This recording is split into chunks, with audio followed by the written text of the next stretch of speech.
These are Nebraska corn farmers. They work in acres, not hours, harvesting the energy and climate solutions the world needs. We are proud to stand with you. The success of tomorrow's soy industry depends on the actions we take today. The future is here, and the time to move is now. Market Journal, Television for Agricultural Business Decisions, is a presentation of the University of Nebraska-Lincoln's Institute of Agriculture and Natural Resources in partnership with the Nebraska Rural Radio Association. Promotional support provided by the Nebraska Farmer Magazine, and partial funding provided by the Nebraska Soybean Board and the Nebraska Corn Board.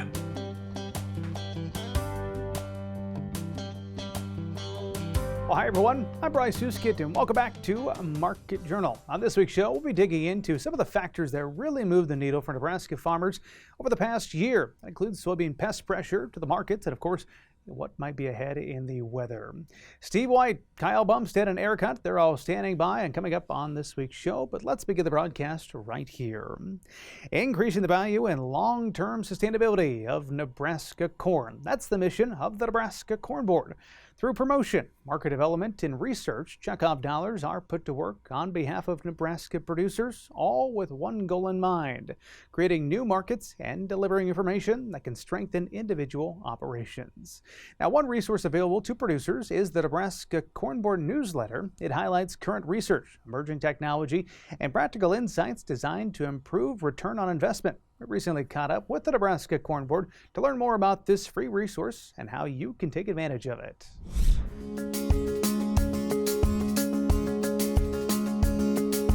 So this is actually our annual research report. So it is in the form of a newsletter, kind of similar to the other updates that we send out to our membership. And this is an opportunity for folks to take a deep dive on our research portfolio. So each issue that comes out annually will be kind of a summary of what was funded over the past year. And so within that report, what you'll find is every project that was funded will receive a one-page summary. So within that summary, you'll get to see, how much funding was utilized for that project, what the team was, a little bit about the project, kind of the ins and outs, the logistics, what was conducted, as well as some of the outcomes, and then most importantly, the impact back to Nebraska corn growers and Nebraska ag as a whole. From my perspective, I see it as a great outreach tool, education tool. We really want to drive those ROI pieces, those impact pieces that are coming out of those research projects. And as many in the research space may know, research is a long, arduous process, right? Usually the more research you do, the more questions you have. And so I think this is a great way to be able to distill a lot of those outcomes into digestible pieces that people can actually take and then implement out on their operations. Why this is an important tool for our producers, I see this as a great feedback loop. One of the biggest reasons that we started producing this research newsletter is really to use it as a communication tool. I want our farmers out on the landscape to be able to read this, to understand it, to grapple with it, and then bring your ideas and thoughts back to us. The reason that we fund the projects we do is because of the needs that we collect from the landscape. And a lot of those needs flow through our grower leaders, both on the checkoff and the association boards, as well as our grower locals. However, we want to hear from you. So, if folks read that, if you have ideas, if there's things that you see as a need in your area, we want to hear that. We want to funnel that in so we can start to incorporate that in our future programs. So the way that we conduct that kind of evaluative process is through our annual research funding program. And so we do a request for proposals annually, and we get a suite of proposals that come through the door, and then those are all evaluated through a pretty arduous process. We really do a deep dive on every proposal. So each pillar within the Nebraska Corn Board, mine being research, we have a committee of folks. And so that committee is made up of board members, grower local members, association members, and we sit around the table and we really dive in and see, okay, what's going to meet the needs of corn growers today. And those folks are all across the state. So, you know, if you have ideas, if you have thoughts of things that need to see research funding, then those are the folks that you want to connect with. And going through your grower locals is a great way to do that. So every member of the Growers Association has received a hard copy of this research newsletter in their mailbox. We try to get it out the first week of December. Right around there is our goal point. We realize people are starting to come in from harvest, and you're starting to spend a little bit more time in the house, especially as the holidays are starting to roll in. So we try to aim for that timeline. Now, anybody else out there, we always offer a direct link to it on our website. So if you go to nebraskacorn.gov and then just go to our research tab, scroll down and you'll see buttons to access all of our previous issues. So both this year and then the pilot issue from last year. You know, I really operate based on what I hear from corn growers across the state, what their needs are, and I'm always listening. I'm always looking for new concepts, new ideas. So, you know, making your voice heard is a way to really drive the research that we conduct here with those checkoff dollars. We try to be the best stewards we can with those dollars, and hearing from you directly really helps us do that. Of course, our thanks to Rachel for taking time to sit down with us on this week's show. A lot of valuable information inside that newsletter for Nebraska ag producers. Let's stay here in the capital city to hear for our next story as Nebraska lawmakers are back to work with the session just starting, but the clock is ticking. Nebraska faces a projected $470 million shortfall that must be addressed in the short 60-day session. Steve White reports from the Capitol, where he says tax relief for ag producers remains a priority, but will be a challenge. Here at the Capitol, it's not just a question of what senators want to do, but what they can afford. The budget shortfall looms large over every discussion, including the potential for property tax relief for our egg producers. Now called to order. Much like the first day of school, there's roll call as the bell rings. Class is officially in session at the Nebraska legislature, and in a 60-day year, every minute counts. Lawmakers are staring down a projected $470 million budget shortfall, forcing tough conversations about spending, revenue, and whether there's room for meaningful tax relief. For rural Nebraska, that debate almost always comes back to one thing. It is nothing else that you hear in the legislature. It is property tax. He says agricultural landowners feel property taxes especially hard because in many rural districts, schools are funded almost entirely through local valuations. Being a very ag-centered school district and an ag-centered district, most of our schools received no equalization aid. Therefore, virtually our entire school districts were financed by local property tax. That pressure isn't theoretical. It shows up on the tax statements farmers like Jan Ten Benzel receive. The disparity in property taxes in Nebraska is very difficult. In my area especially, you know, we're right beside Kansas where property taxes are just downright cheap. Ten Benzel, a leader with the Corn Growers Association, says even within Nebraska, the differences can be dramatic, sometimes on opposite sides of the same road. One school district, it's $1,000 higher on this parcel than on the other school district and for a similar piece of ground. And the challenge this year is timing. Those like Senator Tanya Storr must rebalance the state budget, limiting how much flexibility they have. And constitutionally, we must balance the budget. Storr, a fourth-generation rancher, says she understands the burden firsthand, but warns property tax relief can't be viewed in isolation. Just as in your personal budget, you look at income, but you also look at expenses. So are there places that we can cut, become more efficient? Some lawmakers, like Dan Quick, point to past tax decisions, including income tax cuts, as contributing to this current shortfall. Then we lowered income tax, we took taxes off of Social Security, but we're not replacing with any other revenue. Quick also notes much of the state's property tax relief has shifted school funding responsibilities, adding pressure when state revenues fall short. Now the state has to come up with that money to replace those property tax dollars that were originally going to the schools. Despite the headwinds, Brandt says he plans to push ahead with legislation aimed directly at agricultural land values. One bill that we're going to drop that places ag land valuations at 50%. Today it's 75%. With the farm economy suffering, producers like Ten Benzel say the conversation can't wait. You know, there are tools in the toolbox, but unfortunately, I think with the the $470 million shortfall and possibly growing, this could become a really tough issue. The cattle branding issue, as well as livestock zoning, two more ag-related issues that could be debated during this session. Reporting at the Capitol, I'm Steve White.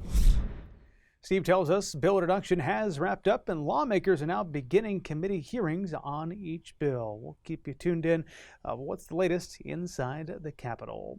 Let's shift gears, talk the markets. The latest WASDE report left a lot to be desired when it comes to the ag perspective, the farmer perspective, that is. On the cattle front, continue to see modest strength throughout this week's trade. Joining us now, Kyle Bumsted, with his take of everything grain and livestock. Kyle, appreciate you coming back to the program. Let's start out on the cattle front. Told the guy I was going to be visiting with a cattle analyst. He said, just make sure he doesn't say anything negative about the market. Let's keep this rally going. What do you say? Yeah, I'd like to see this rally keep going too. You know, we've had a lot of headlines, and it just goes to show you, like when we saw what happened last Friday, how susceptible this market is to those headlines. I mean, the chart had been getting overbought, and we'd seen like a $70 rally in the market on feeders since those lows we put in after the political headlines from last fall. And some of it was profit taking, but then we saw some screwworm headlines associated with that too. And so I think that's kind of what we saw there last week. But this week, starting to kind of build back. We do have feeder cattle, January feeder cattle going off the board here in a week. So we do have that to deal with. And I think that there could be something happening here with this potential winter storm. If this winter storm does dip far enough south, you could maybe shut down some of those barns down south, slow those runs down coming through there. And that could put the northern barns back in the driver's seat here, which could help raise that index up here and really help prop this market out. So that's something that I'm kind of keeping an eye on here as we move forward, as we finish out the week and start into next week. All right, well, coming up, let's talk about the cattle and feed report. That's this Friday. First, let's go back, recap what took place about a week ago. You mentioned those New World screwworm rumors, and don't want to just spend time talking about those rumors, but instead about the scenario. And you told me, it seems to be a case of when screwworm comes into the U.S., currently, of course, down just south of Texas and Mexico. But to you, is it more bullish or bearish if and when we do see New World screwworm in the United States? I think initially it could be construed as bearish. It depends on how the media takes it and how the media runs with it. Depends on what kind of media source gets hold of it first. But then I think it could be bullish. It's not gonna help us out as far as our number situation is what I'm trying to get at. So it's just basically gonna have, possibly shrink those numbers even more. So we'll get ahead of it, but the inevitable is coming. It's gonna get here, and we're just gonna have to deal with it. So it's not, we've dealt with things like this before in the past, so we're just gonna have to go ahead and deal with it when it gets here. All right, Cattle on Feed report is going to come out after you and I are talking, but before this broadcast, what are you expecting from that report? I'm expecting it to maybe be slightly friendly here. The on-feed estimates coming in at 96.8% is the estimate. The placement number at 93.5%, and the marketing's at 101.5%. So moving forward here, I do know that in December it was kind of slow on marketing, so I think that could be a number here. If that comes in a little bit low, that might be construed as somewhat bearish due to the fact that we also have that Lexington plant closing. There's a plant in Amarillo that dropped down to one shift. I do know that there were some regional plants up here in the north that went to 32-hour weeks for a short time in there just to kind of hold things together a little bit. So I know that that plant closure is not good. It's not good for the state of Nebraska. It's not good for the economics of Nebraska. But a lot of it is going to be logistics. The cattle are still going to get processed. It's just how and when they're going to get it done and where they're going to be. And what are you hearing on that front? Where are those cattle kind of from central Nebraska going instead? I've heard they're going to drop down into Kansas, which that's nothing new. During this rally, we've seen buyers coming up out of Kansas, buying cattle and getting shipped south anyway. So I think that they're going to be heading south. I've heard that Holcomb's going to be picking some up. Now, that's just rumor. I don't know that to be true, but I've heard that Holcomb's going to be picking some up and some things like that. So it wouldn't surprise me if Dakota City picks up a few there as well. So I am a little concerned here with the way things are moving with this box beef market. With box beef has been going up, but so has the price of cattle. It's been going up, and I know that these packers have been crying about their margin, which that's what it is. That's just business. I mean, we had the issues back in 2020 on the feed yard side of things, and we were feeding under margin and feeding at a loss as well. But they have the advantage where they can shut down a plant, and that is something that's on the back of my mind. They've shut one down. What's to stop them from shutting another one down if this thing gets way out of control and they start losing more leverage, or they start losing a lot more money? That's something that they have the advantage of over the cattle feeding industry. Yeah, another analyst here on Market Journal has said he doesn't think this is going to stop. Maybe another one will be closing here sometime in 2026. Certainly we'll keep an eye on any developments on that front. Okay, Kyle, as you start to look out for the year, maybe we just take this 3-6 months at a time. What kind of predictions are you making where this cattle market goes? I think that we're in the process of, if we haven't seen the highs, we're in the process of going in to make the cycle highs in this cattle complex. And I think that could come here the first half of the year. I know you said 3 months. 3 months, I'm going to say that we're going to try to push up there against those old highs. Maybe in that 6-month time frame, make those highs, but then probably be prepared there for the backside of it here once we get on the back half of 2026 going into 2027. And we're also seeing here, I know there's been a lot of talk in the past about the government and tax credits on holding and retaining heifers, and what can the government do to help retain heifers, and that's all well and good, but as you all know, and as I look outside today, there's just dirt blowing everywhere here in Nebraska, and it's dry. And there's one thing that the government can't do. They can pay all the money to retain those heifers, but they can't make it rain. So if it doesn't rain, we can't retain heifers. If we get some moisture, and this thing does start the moisture cycle down in the southern plains with this snowstorm coming through, I mean, like the old timers say, moisture begets moisture. If this does come true and we start getting moisture down there, we could start to see some heifer retention down south. We could start to see some heifer retention up here. The market's going to realize that early, and then they're going to price that in. And that's where I think on the backside of 2026 into 2027, that's where you could say, okay, well, we've got the heifers retained. Now we're going to get to the process of when they're going to start dropping calves on the ground. Granted, it's going to be a long time out there before we get calves out of those heifers and things like that, but the market will have it priced in long before the actual true shortage gets here. Always lots of information from Kyle on the markets. Appreciate him spending some time with us on the show. Want to let you know, next week, Heather Ramsey with the ARC Group. She'll join us here in the Market Journal studio. If you've got a question about the grain markets, we invite you to shoot us an email or get in touch on social media so we can pass your question along to Heather. Up next, we turn our attention over to the weather. Nebraska Extension's Eric Hunt is joining us. Eric, certainly been a little bit colder over the past week and a little bit quiet on the precip side. What are you seeing as we look out to the next 7 to 10 days? Thanks, Bryce. If you like winter weather, you're probably going to like what I have to say here in the next couple of minutes. First, though, Nebraska Master Irrigator Shop Talk, late February and March, Beatrice, Grand Island, Norfolk, and North Platte. In terms of weather, by Sunday morning, I think we should see most of the snow out of the state. Now, again, this winter storm was certainly further toward the south and east than what I probably mentioned last week, or certainly would look possible at this time last week. Maybe a catastrophic ice storm ongoing here across portions of the Mid-South and some heavier snowfall across the Ohio Valley. For us, though, mostly just a very cold day on Sunday, high single digits to lower teens across the state. And by the time we get to Monday morning, I think we're seeing one more final push of really cold air coming into the state. Wind should also probably pick up a little bit on Sunday night from the north and northwest. So we're likely to see temperatures below zero and wind chills probably 20-25 below across most of the eastern half of the state on Monday morning. A little bit better here across the western portion of the state where winds will be a little bit lighter and temperatures will be a little bit on the warmer side. Things should thaw a little bit across the western half of the state on Monday, and then the entire state should thaw a little bit on Tuesday with highs above freezing, I think, in the entire western half of the state on Tuesday, maybe also across portions of southeastern Nebraska. I think by the time we get Tuesday night and Wednesday, though, we're see this ridge build back up a little bit more toward the northwest. Another reinforcing shot of very cold air coming in from Canada. High temperatures on Wednesday, likely going to be below freezing for the entire state. I think there's a possibility that the eastern side of the state may only see highs in the single digits or lower teens, probably looking at teens to 20s elsewhere in the state. Similar story for Thursday as well. So again, this doesn't look to be quite as cold as coming through this weekend.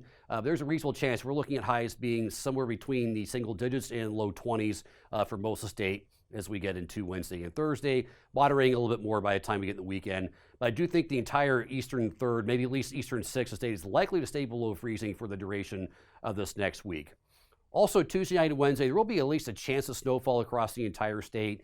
Again, most of the models are not really showing anything, but there is potential to get a short wave to come in here that may help produce some light snowfall with also some gusty winds later Tuesday into Wednesday morning with that frontal passage.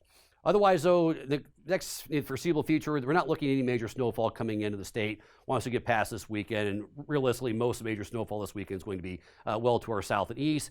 CPC not really showing any major precipitation coming through in the first part of February either.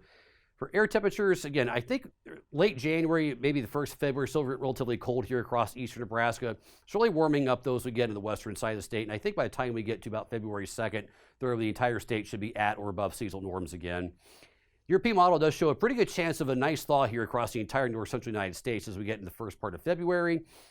CPC shows the extended outlook, or at least the longer range, colder here across the Great Lakes over to the west. No real signal for us.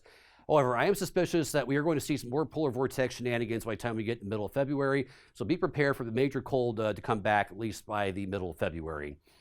Drought monitor shows some severe drought expansion down into Sydney, more drought expansion into Lexington.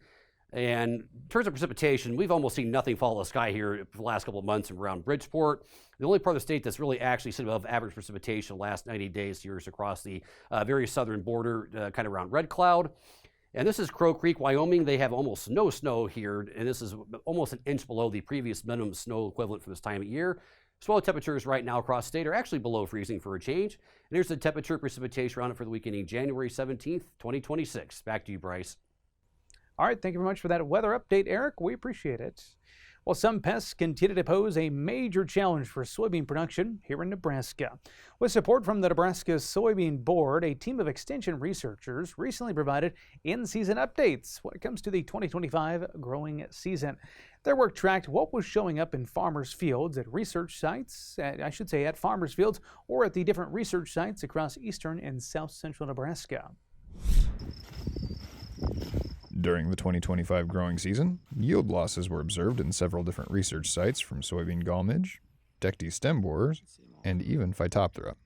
While this study will give producers a better insight into how to address these problems, the study itself was not designed to save producers money in the here and now, but rather give researchers and producers alike a good idea of how to address these challenges in the future.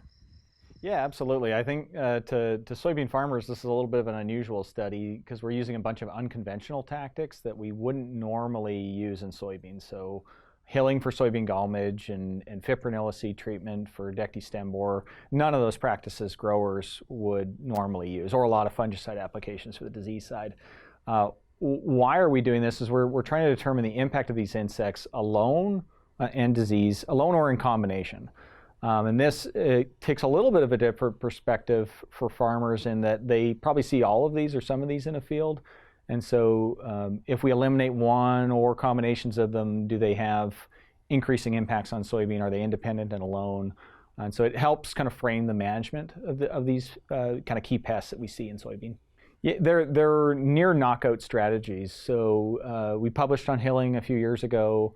And hilling for soybean gallmage management is near 100% because it covers up the site where the adults would lay eggs into the soybean plants. And so our studies that were done a couple years ago showed like 95+% reductions in larval abundance or near total.